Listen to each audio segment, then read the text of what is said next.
선생님, 제가 죽는 건가요? 지난주 화요일 오후 2시 30분 진료실 문을 열고 들어온 72세 환자분이 떨리는 목소리로 제게 하신 말씀입니다.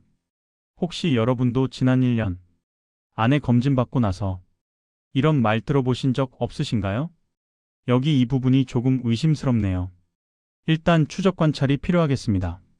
3개월 후에 다시 한번 확인해 봅시다. 그 말을 들은 순간부터 밤잠을 설치셨죠? 손자 얼굴 볼 때마다 눈물이 났고 TV에서 암 이야기만 나오면 심장이 철렁 내려앉으셨을 겁니다. 안녕하세요. 저는 서울대학교 병원 영상의학과에서 11년째 근무하고 있는 내과 전문의 김태현입니다. 올해 38세, 매일 수십 명의 환자분들을 만나면서 제가 깨달은 가장 충격적인 진실을 오늘 여러분께 말씀드리려고 합니다.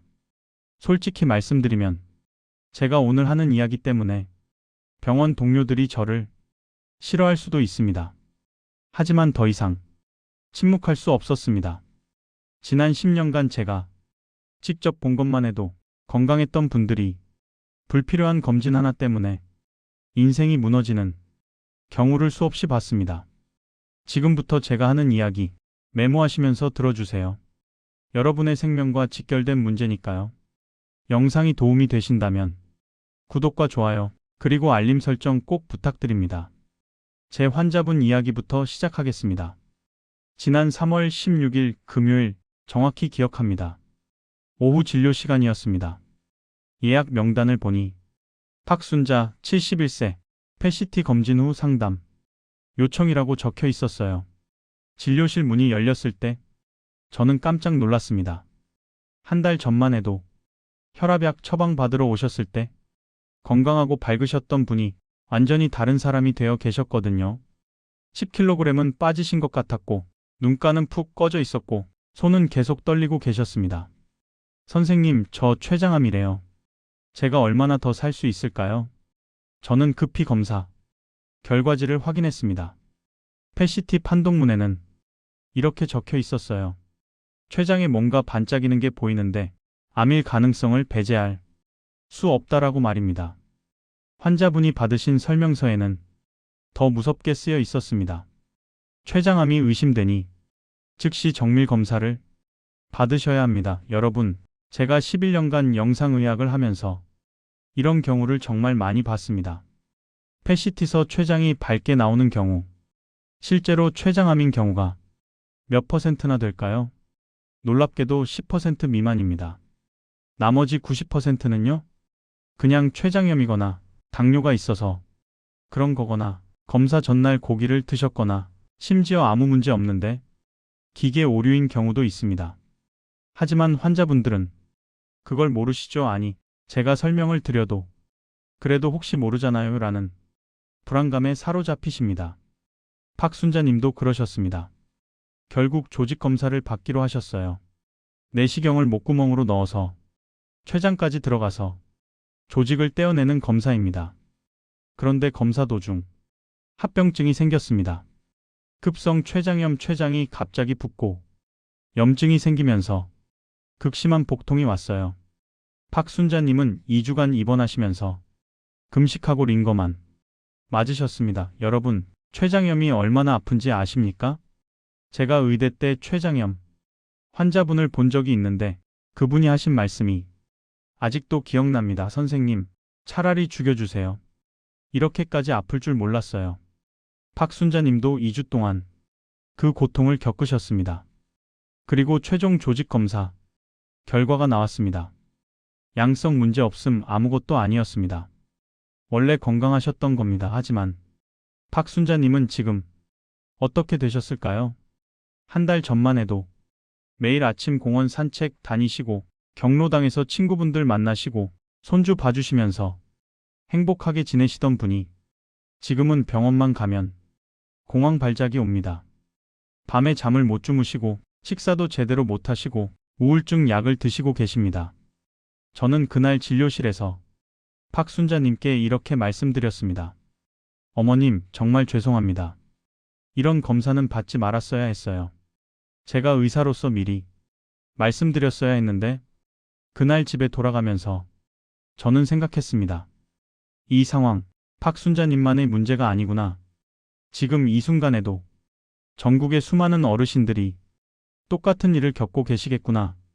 그래서 결심했습니다. 더 이상 침묵하지 말자. 환자분들이 알아야 할 진실을 제대로 말씀드리자. 그래서 오늘 이 영상을 찍게 되었습니다.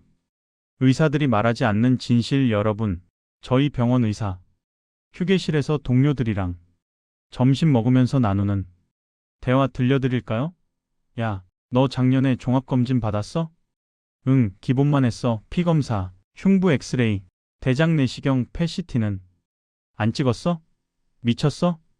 그거 방사선량이 얼마나 센데 증상 없는데 왜 찍어? 그니까 나도 절대 안 찍어. 이게 의사들끼리 나누는 진짜 대화입니다. 의사들은 자기 자신이나 가족에게는 절대 권하지 않는 검사를 환자분들께는 권합니다. 왜 그럴까요? 첫째, 병원 입장에서는 수익이 됩니다. 펫CT 한 번에 150만 원에서 300만 원이니까요. 둘째, 의료 소송이 무섭습니다. 왜 검사를 안 해줬냐고 따지시는 분들이 있으니까 일단 다 해드리는 거죠. 셋째, 솔직히 환자 한 분 한 분께 자세히 설명할 시간이 없습니다. 한 사람 진료 시간이 5분이거든요. 하지만 저는 오늘 여러분께 시간을 들여서라도 제대로 말씀드리고 싶습니다. 지금부터 제가 말씀드리는 5가지 검사는 명확한 증상이나 의학적 이유가 없다면 절대 받지 마시기 바랍니다. 첫 번째 위험한 검사, 전신 펫CT 촬영입니다. 펫CT가 뭔지 먼저 설명드릴게요.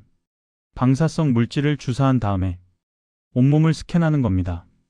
암세포는 정상 세포보다 당을 많이 먹으니까 방사성 물질이 붙은 포도당을 주사하면 암세포 부분이 밝게 빛나는 원리입니다. 이론상으로는 완벽해 보이죠? 문제는 현실입니다. 문제 1. 방사선량이 어마어마합니다.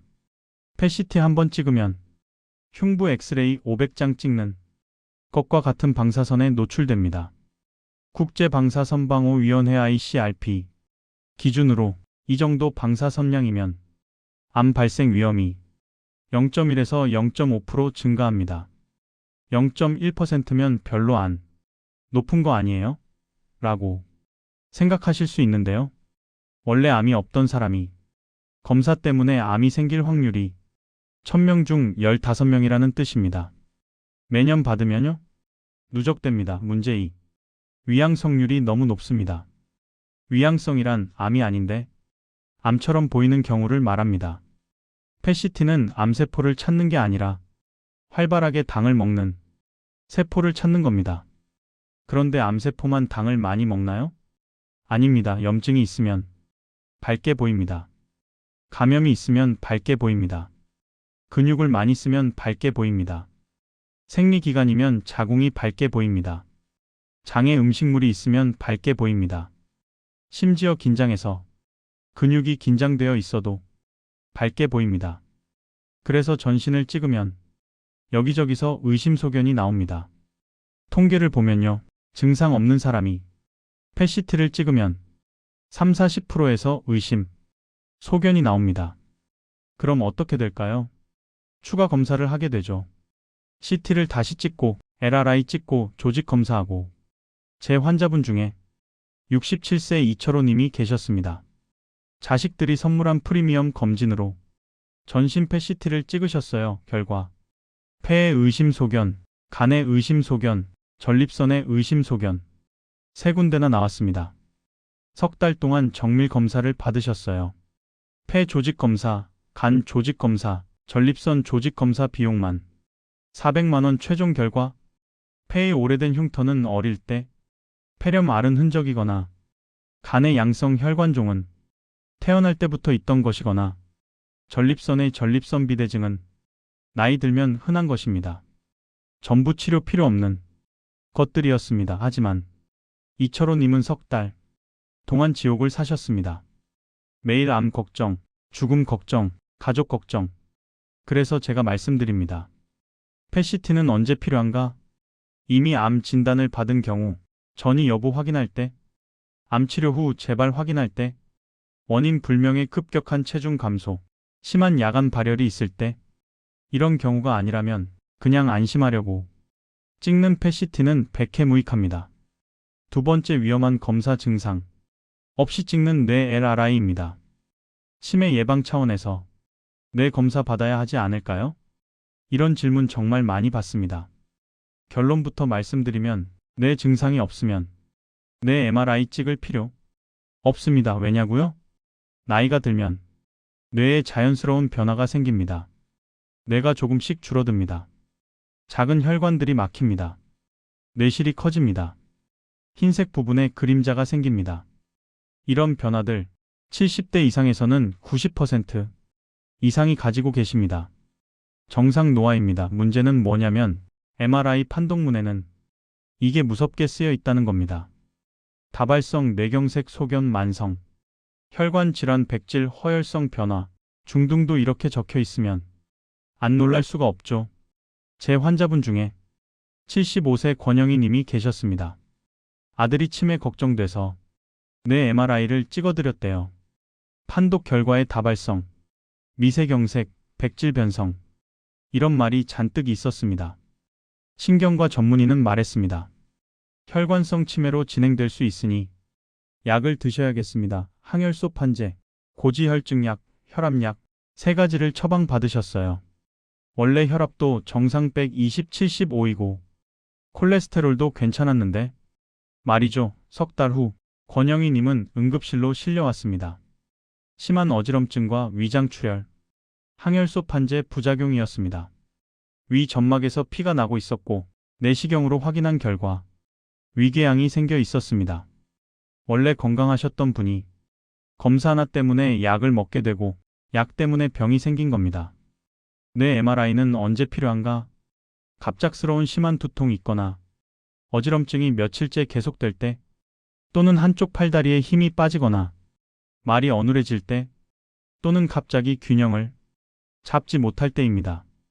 이런 증상이 있으면 당연히 바로 검사 받으셔야 합니다. 하지만 아무 증상 없이 예방 차원에서 찍는 건 오히려 해롭습니다. 세 번째 위험한 검사 조영제, 쓰는 복부 CT 촬영입니다.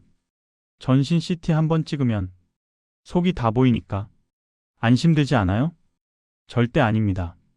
CT는 방사선을 쐬는 검사입니다. 그냥 찍어도 방사선량이 많은데 조영제까지 쓰면 더 많아집니다. 조영제가 뭐냐면 혈관에 주사하는 약물인데 장기를 더 선명하게 보이게 합니다. 문제는 조영제가 신장으로 빠져나가면서 신장에 부담을 준다는 겁니다. 특히 60대 이상에서는 신장 기능이 이미 떨어져 있는 경우가 많습니다. 의학 용어로 조영제, 유발 신병증이라고 합니다. 조영제 때문에 신장이 망가지는 거죠. 제 환자분 중에 80세 최광수 님이 계셨습니다. 종합검진 패키지에 복부, CT가 포함되어 있어서 조영제 쓰고 찍으셨어요. 검사 자체는 별 문제 없이 끝났습니다. 정상이라는 결과도 나왔고요. 그런데 일주일 후 최광수님은 극심한 피로감과 구토로 응급실에 오셨습니다. 혈액 검사를 해보니 신장 기능 수치 크레아틴인가 정상의 3배로 올라가 있었습니다. 조영제 유발성 급성 신손상 입원해서 2주간 치료받고 다행히 회복하셨지만 신장 기능은 예전만 못합니다. 지금은 평생 신장 약을 드셔야 하고 음식도 제한하셔야 하고 정기적으로 신장 기능 검사를 받으셔야 합니다. 원래는 건강하셨는데 검진 하나 때문에 만성질환자가 되신 겁니다. 복부 검사가 필요하면 초음파로 하세요. 복부 초음파는 방사선 노출 제로이고 조영제 필요 없으며 가격도 5만에서 10만 원으로 저렴하고 간, 담낭, 췌장, 비장, 신장 다 잘 보입니다. 물론 CT가 꼭 필요한 경우도 있습니다. 하지만 증상도 없는데 매년 찍을 필요는 전혀 없습니다. 해시태그 네 번째 위험한 검사, 심장 CT 다시 말해 관상동맥 CT 촬영입니다. 심장마비 무섭잖아요. 미리 확인해보는 게 좋지 않을까요? 증상이 없으면 필요 없습니다. 관상동맥 CT는 심장 혈관을 3D로 보여주는 검사입니다. 혈관이 막혀 있는지 확인할 수 있죠. 하지만 여기에도 큰 문제가 있습니다. 문제 1. 방사선량이 높습니다. 심장 CT 한 번에 흉부 엑스레이 2,300장 찍는 것과 같은 방사선에 노출됩니다. 문제 2. 나이 들면 혈관에 석회화는 당연합니다. 60대 이상에서 관상동맥의 석회화가 전혀 없는 사람은 10%도 안 됩니다. 석회화가 있다고 다 치료하는 건 아닙니다. 50% 이상 막혀야 치료를 고려하거든요. 그런데 CT에서는 석회화가 보이면 협착 의심이라고 나옵니다. 그럼 추가 검사를 하게 되죠. 관상동맥 조영술 다리나 팔, 동맥에 가느다란 관을 넣어서 심장 혈관까지 올려 보내는 검사입니다. 이 검사는 합병증 위험이 있습니다. 혈관 손상되거나 출혈 또는 드물게 심근경색, 뇌졸중이 올 수 있습니다. 제 환자분 중에 69세 정민호 님이 계셨습니다. 종합검진에서 심장, CT 찍었더니 50% 협착 의심이 나왔어요. 증상은 전혀 없었습니다. 등산도 잘하시고 골프도 치시는 분이었어요. 하지만 의사는 관상동맥 조영술을 권했습니다. 혹시 모르니까요. 검사 중에 서해부 사타구니에서 출혈이 생겼습니다. 카테터 넣었던 부위에 주먹만 한 혈종이 생겼고 일주일간 입원 치료를 받으셨습니다. 정작 협착은 40%에 불과했고 치료 필요 없는 수준이었습니다. 심장 검사는 언제 필요한가? 가슴 통증이 있거나 계단 오르면 숨이 찰 때 또는 당뇨병이나 고혈압이 심하게 조절이 안 되거나 직계 가족 중 50세 이전에 심장질환 앓은 사람이 있을 때입니다. 이런 경우가 아니라면 기본 심전도와 운동부와 검사로 충분합니다. 5번째 위험한 검사 종양표지자 전체 패널 검사입니다. 피 한 번 뽑아서 암 검사 다 하면 좋지 않아요? 안타깝게도 그렇게 간단하지 않습니다. 종양표지자는 암이 있을 때 혈액에서 증가할 수 있는 물질입니다. 하지만 여기에는 치명적인 문제가 있습니다. 문제 1. 암이 있어도 정상으로 나올 수 있습니다. 특히 초기 암은 종양표지자가 거의 올라가지 않습니다. 암이 상당히 진행되어야 수치가 올라갑니다. 문제 2. 암이 없어도 높게 나올 수 있습니다. 염증이 있으면 올라가거나 담석이 있으면 올라가거나 또는 간이 안 좋으면 올라갑니다. 흡연하면 올라가거나 술 먹으면 올라가거나 또는 심지어 스트레스만 받아도 올라갑니다. 제 환자분 중에 68세 서미경 님이 계셨습니다. 종합검진에서 CA19라는 종양표지자가 높게 나왔어요. 의사는 췌장암 가능성을 언급했습니다. 서미경 님은 그날부터 잠을 못 주무셨어요. 췌장암은 가장 무서운 암이니까요. 3개월 동안 온갖 검사를 다 받으셨습니다. 복부 초음파, 그리고 복부 CT 검사, 그리고 복부 MRI 촬영, 그리고 내시경 초음파, 그리고 펫CT 검사입니다. 비용만 500만 원, 결과는 모두 정상. 그럼 CA19는 왜 높았을까요? 나중에 알고 보니 담석이 있었습니다. 작은 담석이 담관을 살짝 막고 있었던 거예요. 담석만 있어도 CA19가 올라갈 수 있습니다. 담석 제거하고 나니 CA19도 정상으로 떨어졌습니다. 하지만 서미경님은 그 3개월 동안 지옥을 사셨습니다. 그리고 그 트라우마는 아직도 남아 있습니다. 종양표지자는 언제 필요하냐면 이미 암 진단을 받은 경우, 치료 효과 판정할 때 또는 암 치료 후 재발 확인할 때입니다. 이런 경우가 아니라면 종양표지자 검사는 불안만 키울 뿐입니다. 여러분, 제가 11년간 의사 생활하면서 깨달은 가장 중요한 진실을 말씀드리겠습니다. 수백만 원짜리 검진보다 중요한 게 있습니다. 바로 매일의 습관입니다. 하버드 의대에서 12만 명을 30년간 추적 조사한 연구 결과가 있습니다. 5가지 건강 습관을 지킨 사람은 그렇지 않은 사람보다 평균 14년을 더 살았고 만성질환 없이 건강하게 살았고 의료비를 절반 이하로 썼습니다. 그 5가지는 첫째가 금연이고 둘째가 적정 체중 유지하였으며 셋째가 주 150분 이상 중강도 운동하고 넷째가 절주하였으며 마지막으로 식단이 채소, 과일, 통곡물 중심의 건강한 식단이었습니다. 특별한 거 없죠? 누구나 아는 내용입니다. 하지만 아는 것과 실천하는 건 완전히 다릅니다. 제 환자분 중에 84세 한복동님이 계십니다. 평생 단 한 번도 종합검진을 받은 적이 없으십니다. 대신 60년째 매일 새벽 5시에 일어나 1시간 산책을 하십니다. 비가 오나 눈이 오나 한 번도 거르지 않으셨대요. 식사는 항상 채소 위주, 고기는 적당히, 술은 전혀 안 하시고 담배도 피우신 적 없습니다. 지금도 혈압 120/70, 혈당 정상, 콜레스테롤 정상, 약 한 알 안 드십니다. 복동님이 하신 말씀이 검진 받을 돈으로 좋은 채소 사 먹고 검진 받을 시간에 산책하는 게 훨씬 나아요. 정말 맞는 말씀입니다. 마지막으로 꼭 드리고 싶은 말씀, 여러분, 병원과 의사가 여러분의 건강을 책임져 주지 않습니다. 결국 본인이 지켜야 합니다. 불필요한 검진의 시간과 돈과 마음을 쓰지 마세요. 그 에너지를 정말 소중한 것에 쓰세요.